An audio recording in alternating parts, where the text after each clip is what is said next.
Hey guys, so last night Grinding Gear Games dropped a huge patch that affected a lot of what I would describe as campaign feel that players have been complaining about since the point 0.1 patch, so the very beginning of early access.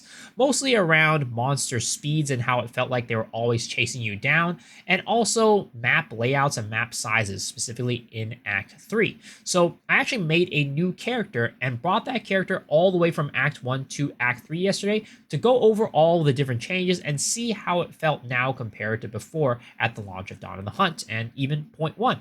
So I want to go over some of those clips with you guys today to just talk about how it felt for me as a player and whether or not I think that these are improvements. So let's dive into the clips. So this is me in Act 1, specifically in the Grellwood map, and I made sure to not wear any twink gear on this character because I feel like a lot of the overwhelmingness of the monster really comes from the fact that you're a weak character with low defenses and the monster is super fast and unrelenting. So that really contributes a lot to the feeling of being overwhelmed by these monsters and that they're too fast. So we're going to go watch the gameplay right now.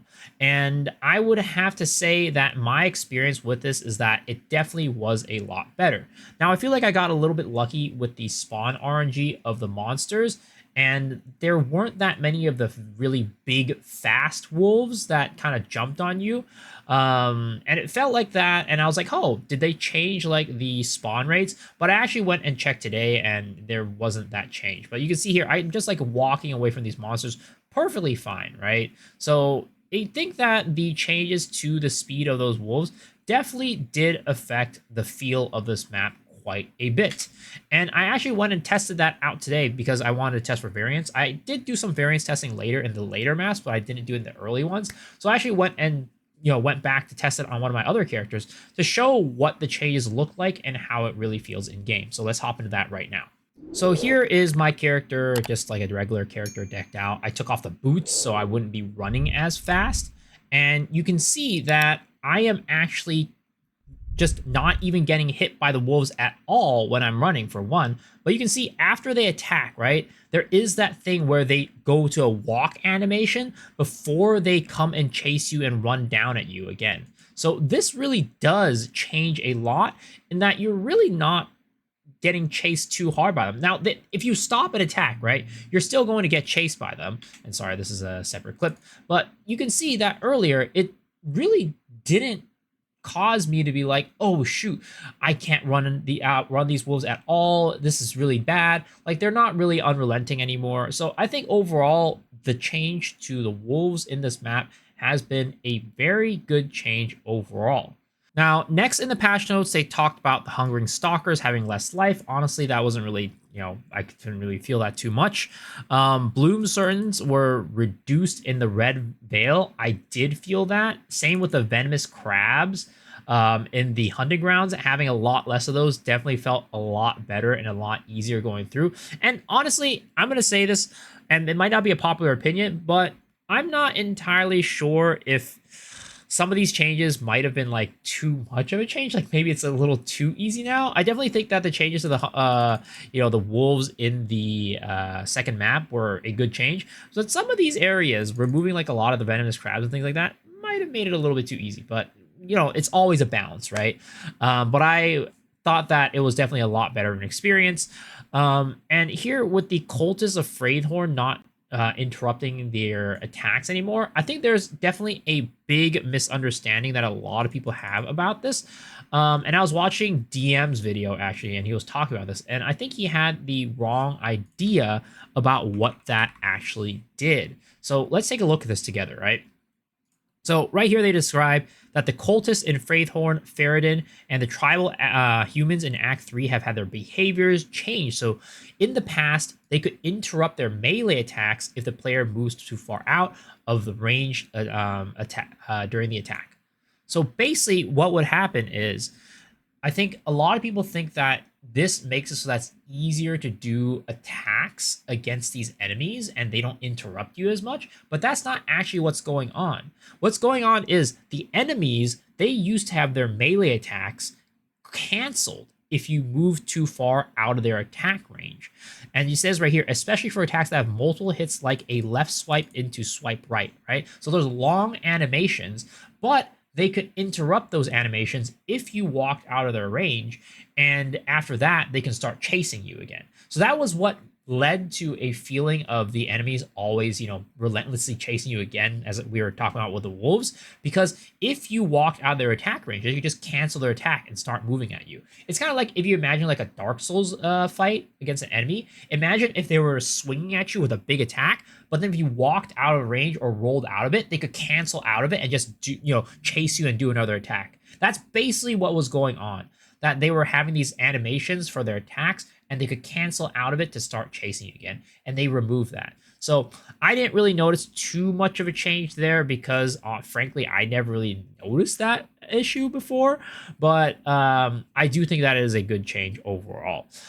So there's that. And then we're going to go take a look at the Blood Cretan's death pools as well, because I think that's a pretty dang noticeable change. As well as the overall density of the more challenging monsters of the Ogham Manor. So let's hop into that VOD right now. So at this point, I actually have fully twinked out my character, so I am doing a lot more damage than I'm supposed to be doing. But we actually, at this point, look at the blood pools in this map and show that they actually last a lot shorter than before. Like, look at this, right? We kill them, and they're gone right about now. You see? Like, they disappear so much faster than before. And while I wouldn't say that they ever did a ton of damage, if they started stacking up and the monsters kind of got, packed together, it did end up making your character, feel like you got to stop and wait, which was kind of annoying. So that is a really good change. I thought that it was really nice that you could actually sit there and wait reasonably for the pools to disappear if you really wanted to. And the other thing is, I did notice that there were a lot less of the more kind of, I guess, dangerous monsters in this area. Like, I think those really big dudes that stun you, I saw a lot less of them in this map as I was going through. Maybe it's a little bit of a placebo effect again. Like, here's one right there. But as you see, that guy was alone. I think in the past, they always traveled in packs of 2, and they still do. But I think that the likelihood of you seeing them is a little bit lower, and the likelihood of the monsters appearing at all are just a little bit lower, in my opinion. They just overall changed the density of the monsters and the type of monsters to be a little bit more, I guess, manageable if you have lower gear. Like, you see, there's none of those monsters right now. You might run into one around the corner here. Yeah, right there. And there's 2, as I mentioned before. Sometimes they still travel in packs of 2. But definitely, I also noticed maybe their attack animations might have been a little bit longer. But that's probably, again, placebo. But I do think that overall, the changes to this map have been very impactful for the way that you're going to be playing the game. And overall, it should feel a little bit less difficult as you're going through it with your characters. So that's very nice. So let's hop into some of the Act 2 changes, because that was all the Act 1 changes. So in Act 2, the Boulder Ants have been replaced by Risen Mariketh in the Valley of the Titans, which was very noticeable. And the density of monsters has also been adjusted, which is also very noticeable. We'll play a little bit of my experience with that in the screen right now. And you can see right now, right, there are 0 of those little boulder ants, which, I mean, let's be fair, they never really did that much damage, but they were just annoying to deal with. Like, they were rolling around and they'd push you around, and that was overall not very, very fun. But as you can see, there's just none of them as we're going through this, and that's been very nice. And also, when they say that they changed the monster density, you can really notice that as well. I think one of my biggest problems with this map in the past has always been those giant skeletons that body slam you. As you can see, we have not encountered a single one of them, right? Oh, right as I'm saying it, we encountered some, right? But they are definitely a lot less common than before. Those were the most annoying monsters to me, and not seeing that many of them or seeing less of them has been very, very nice, and a nice little welcome change. So overall, monster changes, oh, I'm seeing quite a few of them actually right here. So maybe they didn't change the density all that much. But when I was going through it, it actually did feel a lot better. Maybe partly because there just weren't as many boulder ants, so it didn't feel as overwhelming. But overall, I do think that the monster density and the feel of this area did get quite a bit better. And I would expect that in your subsequent playthroughs, this area is going to be a lot less annoying compared to before. And you're going to be able to get through this area fairly easily and fairly quickly as well. Yeah, I don't think they changed the density of those. I think it's just maybe the monster pack density might have gotten a little bit smaller and a little bit more manageable. So I think that overall, again, huge W for the changes here, and definitely felt very impactful. Just the fact that there aren't those boulder ants pushing you around, oh my god, that is a very, very nice change and breath of fresh air for sure in this map. So yeah, let's talk about the next one, the Ferrodin. So it says right here, the Ferrodin have all been modified to remove their interrupt events like before. Unfortunately, as I mentioned, it's really hard to test this. I even tried like running away from the Ferrodin, and like I just didn't notice how they were before really. And also I guess in the Ferrodin, which is usually in like the Dreadnought area, was where they were really troublesome. The big part and the annoying part isn't really like when the Ferrodin are like chasing you down really, because the areas like they have those little tiny corners where they can't even chase you through. So them chasing you wasn't really that big of an issue. What was the big issue was when those monsters jumped behind you and pincered you in, and that still happens. So I'm not sure if that change really made that much of a difference, but this boulder ants and like the density of monsters in this area was definitely noticeable. So W there. This one not so much. But next, let's go over Act 3. And for this one, we're going to go over both the monster changes as well as the changes to the maps themselves. So first off, let's go over the changes to the Direus board and the antline charges, because this was very noticeable as well. At this point, I don't think that these monsters are an issue at all, and might have been a little bit over nerfed. I mean, it's really hard to find like a good middle ground for these monsters, because like the physics of it has to like work out, and I feel like the physics engine is just probably not very easy to make work well. So I think what they're doing now is better than before. So let's kind of hop in and I'll show you what I mean. So right here, we're up against two antline chargers, and I kind of let them beat up on me a little bit just to kind of see how they react when they kind of roll in on me.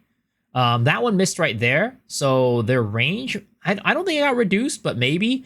But you can see here, like that hit me, and it just completely phased through my body. It pretty much didn't push me at all. This next one that it charges at me, it does push me like slightly, you see, but it really doesn't.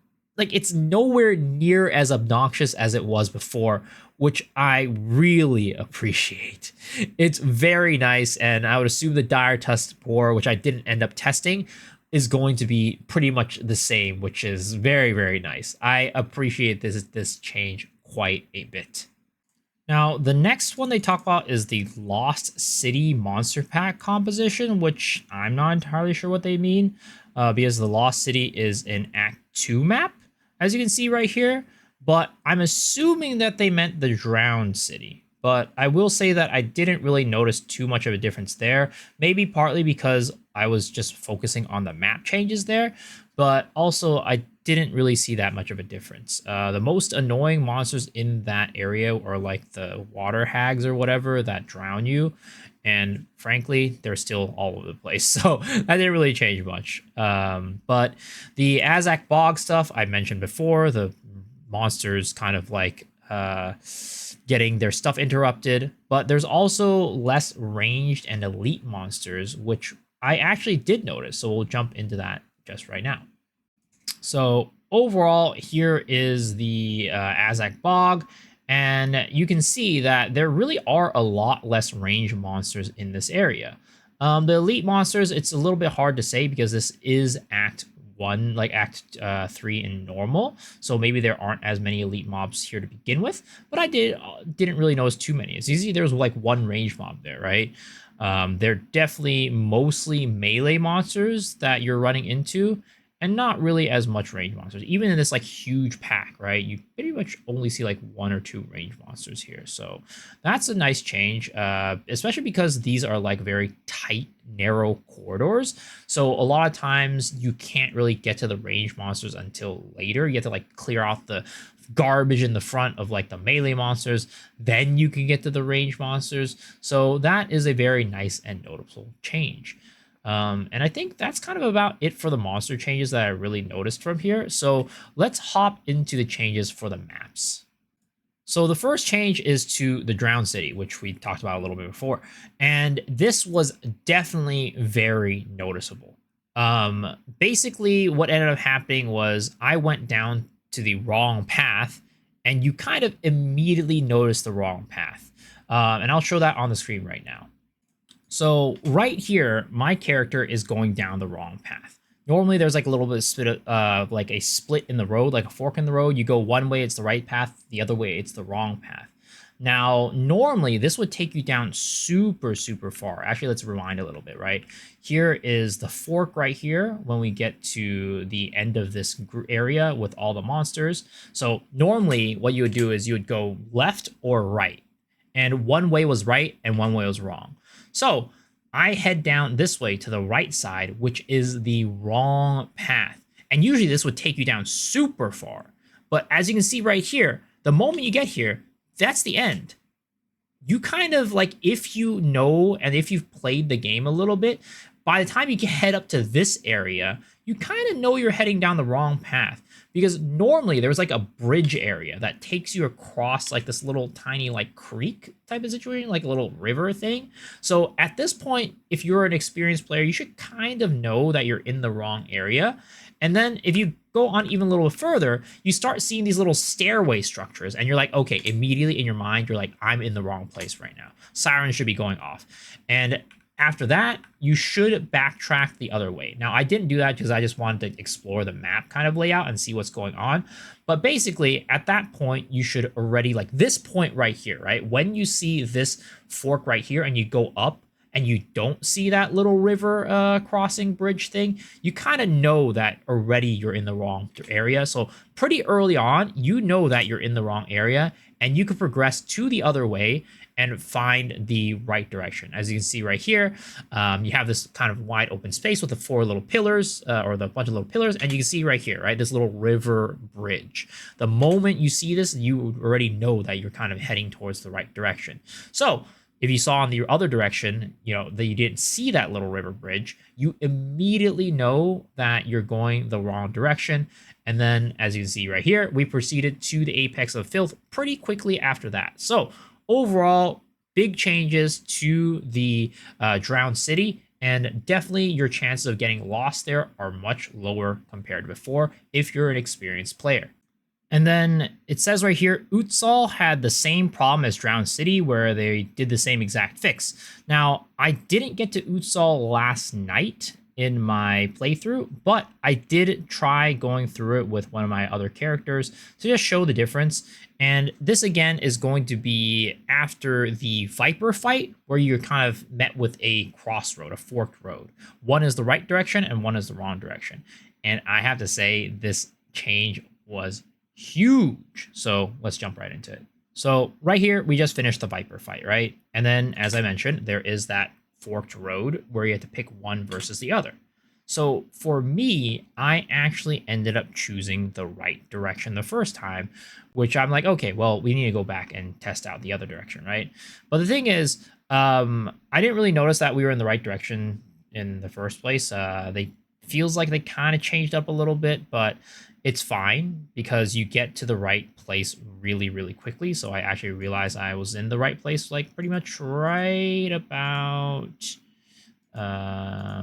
here, right? I think that right after this Rogue Exile was basically the entrance to the next place. Yep, right here, right? So After that, I went back and decided, okay, let's go check and see what the wrong direction looks like and how long that takes you to figure out what the wrong direction is.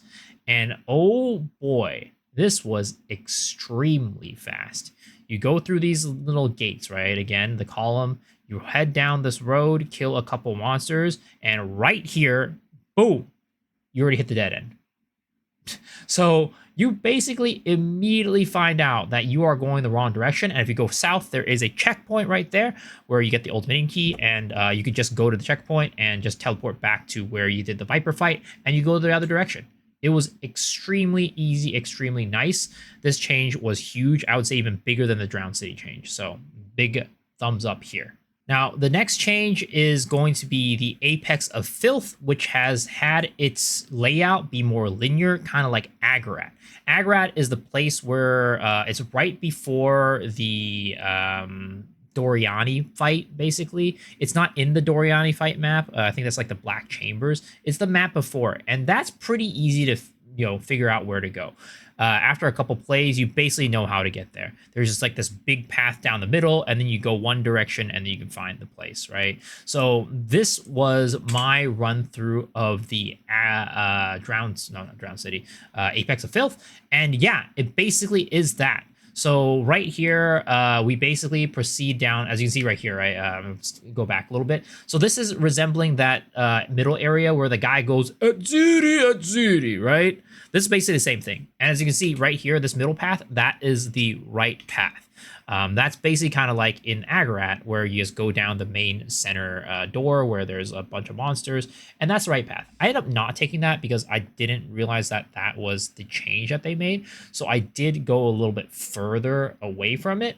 But just like in a Agarat, where you have to go sacrifice the heart, they have the cauldron over here where you have to do the mushrooms. As you can see, we found the checkpoint really, really quickly and figured out this is the wrong place to go. So right here, we go back in the other direction, and boom, we have basically found that we are in the right spot. Very, very easy to tell. And then we just proceed a little bit further down, and then we arrive ourselves at the Queen of Filth. Very, very easy, very, very straightforward. It was very, very fast. Good change. Makes this map a lot easier. Is it a little bit too short? I'm not sure. That's up to, I guess, personal preference or whatever. But it was a very good change. So W, thumbs up there. Next is going to be the Azac Bog. It's now more rectangular and slightly smaller. My experience doing Azac Bog was a little bit mixed. I went through this map 2 times. The first time, it was very easy. The second time, it was still pretty hard, but the map was definitely smaller, so that helped a lot.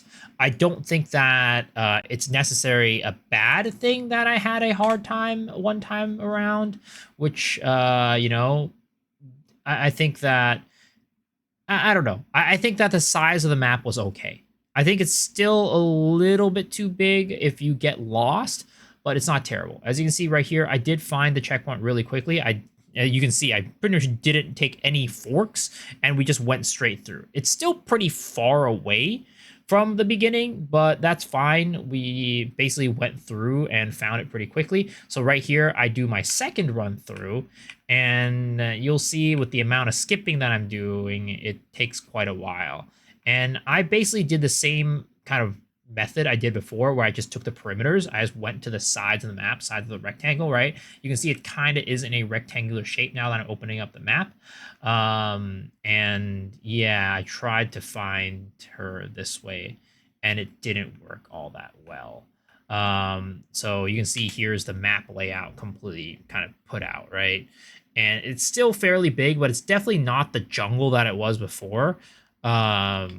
And I simply just had to go and retrace my steps and go through all the empty spots to find her, which did take a little bit of a while. As you can see, we kind of skipped through a couple times, but here we finally did find her. She was kind of like in the middle-ish area. I wish they would move this checkpoint further. Like, I'm putting my hand on the screen right now. You can't see that. I wish they would move this checkpoint from here to here. That way, when you're walking by, you know that this is the area you need to go to. Because you can see, I never even found that area until later. Like, you kind of have to go a little bit deep to be able to see it. So it would be nice if that happened. Now, if I had taken this inner route here, right, this inner route on the map, I probably would have seen it, maybe, but yeah, I do think that they could do a little bit better with the visibility here, but especially because it can be on the inside or the outside. As you can see, the first one was on the outside, this one's on the inside towards the middle, but again, I don't think it's terrible.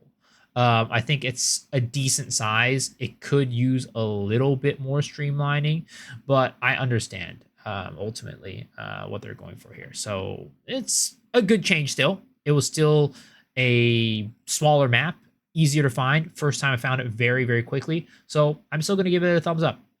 Next is going to be the Infested Barrens. Now, they said that there is a bottleneck requiring you to go past the entrance to the Matlan Waterways at the start, meaning that there's less things you need to try to find in this area. And that was immediately noticeable. So this is us just getting into the Infested Barrens right off the rip, right? And then we progress up a little bit further, and pretty quickly we end up finding it. Like, yeah, you see, I skipped like a little bit, we found it. So basically, you walk up this little corner, and boom, immediately we found it. Look at that. So that should save people a lot of trouble, because some of the things that I did in the past was I would go from Jungle Roots into here, right, into Infested Barren, and I would like search the entire map to try to find the portal first. That way we could portal back. So now that the portal's right at the beginning, it's really, really nice and really easy for you to just go in here, take the waypoint, go back out, and then go do the toxic ruins or whatever, right? So this was a good change overall. I like it. And definitely the thing that they made it so that all these like fork maps, like the maps with a bunch of forked pathways to different maps, increasing the timers on these maps was very noticeable. I think I did like 2 separate maps. I did like Azac Bog 2 times, as I showed before. I did both of those routes, and one exploring the entire map, and I still came back and it still had time on the instance. So that was really, really big and really, really nice. So very good change here. Next is Jungle Ruins. And for this, they made the exit to Infested Barrens very clear, which I thought it was clear before, but okay. And they moved the checkpoint further to you're more likely to see it. And also the area has been made slightly smaller. And I think that these 2 points aren't really that big, but the area being slightly smaller is definitely very true, and things are much more tightly packed, which is nice. You're pretty much able to find everything that you need to do pretty quickly. And proof of this was specifically this part right here, where we go and stumble upon the little ruins over here, the little dead body, the victim of the warring tribes, right? I'm gonna be honest, and maybe I'm weird and maybe I did something wrong, but I played the game for about 300 to 400 hours before I even found this. I didn't even know this was a thing until I randomly stumbled upon it 300 to 400 hours into my gameplay. And this, I just found it really quickly quite a few times, because I was actually exploring this area for the Troubled Camp, because I was trying to test out to see if they changed the rare spawn for the companion there, the Tame Beast, which, by the way, if you haven't watched my video on Tame Beasts and how to get them easily, it's in the description. But yes, this was very, very nice, very, very easy to find every single thing that you needed. And the map was nice and small. Like, it's not small, but it's way smaller in my opinion. And as a result, it's just way easier to navigate and find everything that you need to find. So it kind of, you could just walk on the perimeters again and you'll be able to find everything very, very easily. So this was a huge W change. As you can see right here, right? This is basically the perimeter of the map. And again, I'm using my finger on my screen, but this is the perimeter of the map. This is the entire thing. And there's just random stuff. Like, there's not much in the middle. So basically just hug the walls and you'll be able to find everything. This is the entire thing. It's way smaller than before. It's very nice. Next is going to be the Chimera Wetlands, which, to be honest, I didn't notice this change. It says that some variations, so some variations have had the Temple of Chaos and Draconi's Machinarium entrances move closer together to reduce backtracking. Maybe I got one of the instances, the variations that didn't get changed, but I didn't really notice a difference here. So I'm not really going to show that. But for this one, the Draconi's Machinarium and Sanctum had an extra soul core added to them on top of the checkpoint being moved to the beginning were very noticeable. I'm not going to show Draconi's Machinarium because I basically found that instantly, and I feel like sometimes you can basically find that instantly anyways. It just depends on your RNG. But here is Draconi's Sanctum, and as you can see, there's a checkpoint right here on the top right. You see here on the checkpoint, very, very close right at the beginning where the waypoint is, which is very nice. And as you can see here, I just basically progress up through to the generator and okay, yeah, basically we progress through to the generator, right? We're just killing mobs, going around the perimeter, not really even like digging deep into the map itself. And as you saw in my little skip earlier, we found the little soul core very, very quickly, like right there. You see right there. It was very, very easy, very, very quick. And we just found it easily. So we got that, we put that in the thing. So we then proceeded to the right side. I think the best way to do this is probably just to teleport to the right side using checkpoint, but I want to see how it was going through the middle, which I did run into this and a couple of dead ends, which was completely fine. But finding the soul core itself once we got to the right pathway was very, very easy. Like, I think we probably find it very soon, right? Like you see right here. You probably saw that a little bit earlier too, right after the raid. You see right there, boom, very, very easy. Just found it instantly. So very, very good. And then it was right next to the generator too. So we just go to the generator, pop it in, and then since they added the checkpoint, you can now just click on this checkpoint and go back to the beginning. Amazing.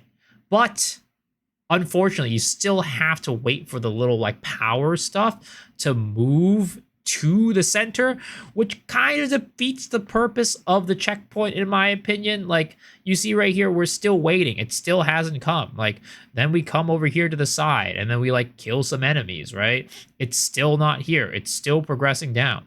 So this has always been a complaint of mine about the Draconi's Sanctum or whatever. Like this thing, it moves way too slowly. I know like thematically maybe it's like cool or whatever, but come on, if you're gonna add the checkpoint, might as well make it move faster and make it instant. Like make it so that if you teleport to this area, it's instantly there. Just don't make me wait.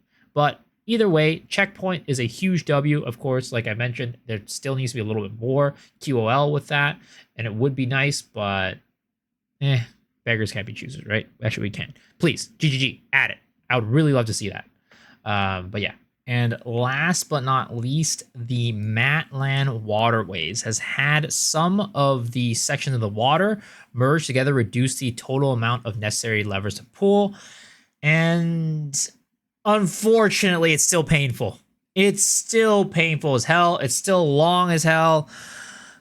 It's still not enough. Please, GGG. Just nuke this map, make it a lot shorter. Make it so that, you know, there's less levers to pull, like even less, make it shorter. And also on top of that, the change that you made to Augury where the levers are now turned into soul cores that you can just press and activate, just do that for every lever in the game. Like, clearly there's the technology for it, right? So just put it in the game so that we just press the soul core and we don't have to pull the lever. Please. Like, here, we'll show you the clip, right? This is at the beginning.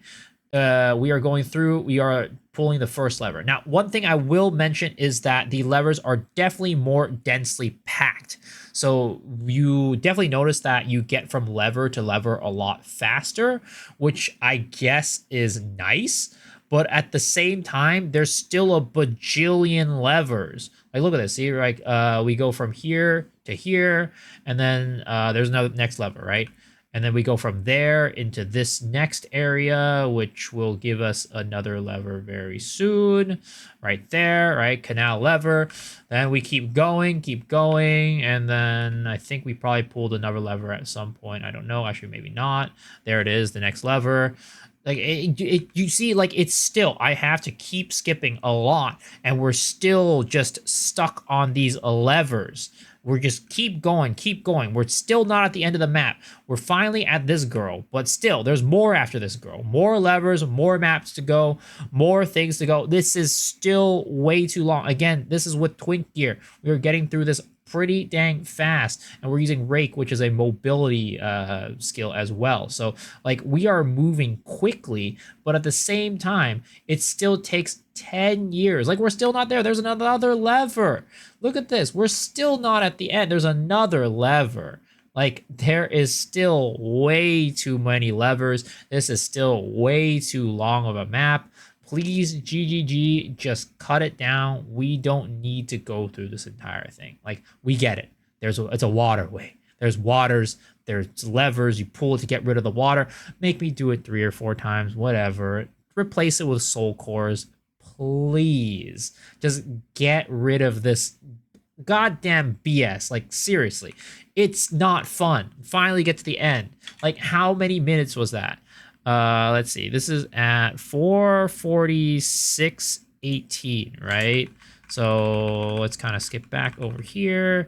We start here at 4:40. It took us 6 minutes to get through this entire map. I get it. Cool foliage, whatever. But please, just shorten it. We don't need it to be that long. Cut it in half. Maybe down to 4 minutes. Maybe even down to 3, right? Just get rid of it. Okay? That would be great. Thank you, GG. But that about wraps up all the changes for the maps and acts in the campaign. I would say we kind of ended on a low note, but remember, like there were definitely pretty much all W's across the board with every single change. So I would say that overall, very, very good. Act 3, of course, is the biggest offender, and I think Matlan Waterways is probably the biggest offender, and they didn't really fix it. But the other stuff, like the other really annoying stuff, they got rid of a lot of it, and I am very happy. I'm gonna close off with I guess my opinion on big maps, because I kind of do see it after listening to what GGG said the other day in the interview with Ziz. It made me think, right? So I know a lot of people are going to be like, just make the map smaller, which I did with some, right, to be fair. But some of the other ones they didn't do, and I kind of understand it. You see, think about it this way, right?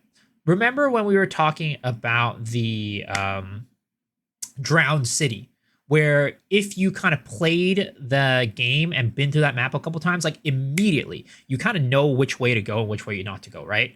So for an experienced player, a big map isn't a problem. The problem is when you have situations where you get confused about which way is the right way, which way is the wrong way, or that's mainly the thing. If you get confused which way is the right way, which way is the wrong way, and you end up having to backtrack a lot, that is when the big maps become a problem. If you're an experienced player, you know how to get through these maps, you know what to look for, and as a result, no matter how big the map is, you're pretty much always going to get to the right spot. But if you have a big, like if you only have a small map, right, of course it's gonna be the same thing, but a new player, think about this from a new player standpoint. Your first time into a map, you're lost as hell. You don't know where to go. You're exploring around everywhere. You see a lot of things, right? You get to take in the scenery, take in the monsters, whatever it might be. It's part of the difficulty is going through the map and trying to play this attrition game of fighting against these monsters and figuring your way out. Eventually, you play it enough, you figure out how to do it. You don't have to deal with the big map anymore. The big map is there for the newer players to give them that new experience where it is a little bit harder, it is a little bit more challenging, but also you get to kind of go around and smell the roses a little bit, right? So I do understand why they're so hesitant and so adamant about keeping maps larger for that reason. Now, is every single map perfect? No. Does every single map operate under that same principle of if you know what you're doing, you're not going to get lost? Unfortunately, not really. Most of them, a lot of them are, but there are definitely maps that I would say going through them for the 10th, 15th, 20th time, I still get lost.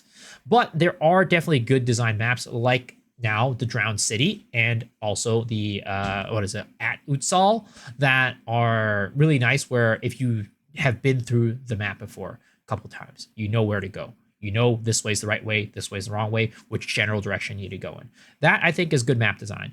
And I was also comparing this to PoE 1, which I guess players are a little bit more happy about the map designs there. But if you think about the drowned caverns in PoE 1, right? The place where the place where you have to go fight the little crab in like the lower area, and then the next is map is the ledge. That one, that's a really big map too. There's a lot of twists and turns, and you could definitely get lost there. But if you know your way around, if you've played the game before, you know exactly where to go.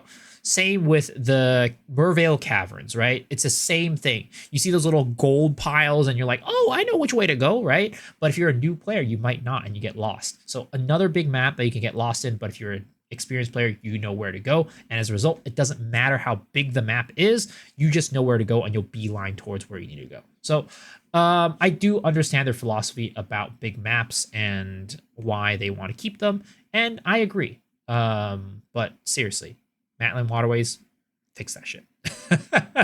But all right, guys, hopefully you enjoyed this video and this type of video. Very different, but I think it was necessary and fun to do. So if you enjoyed it, please let me know down in the comment section below, as well as what you want to see more from changes from GGG. And as always, if you did enjoy the video as well, please go click the sub button. It's the best way to support the channel. Let me know that you like what I'm doing and you want to see more of this type of content. And I also stream on twitch.tv/MisoXshiru every single night. So I'd love to see you guys there. But if not, hopefully I'll see y'all on the next video. All right, guys. Peace.